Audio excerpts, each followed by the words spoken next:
บายดีสวัสดีเขาจะใจสวรรค์แก้ววงเดือน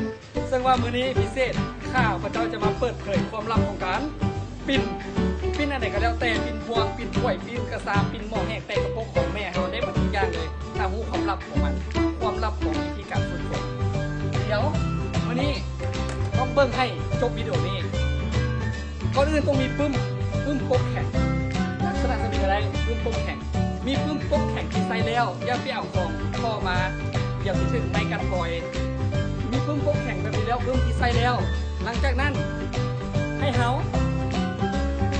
เจาะหูเห็นไหมเจาะหูเป็นลักษณะแบบนี้เจาะหู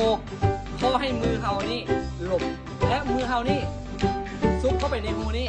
แล้วก็ปิ้นปกติปิ้นอย่าลืมต้องเอาสกอตติด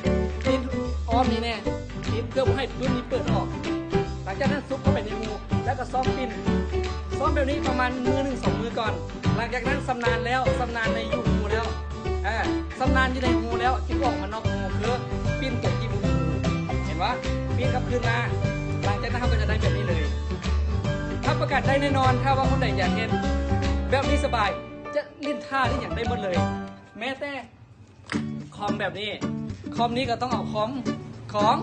ของตัวเองถ้าผู้ใดผู้มีคอมจะแปลเฮ็ดเอาของคนอื่นถ้าประกันเดี๋ยวจะได้หน่วยใหม่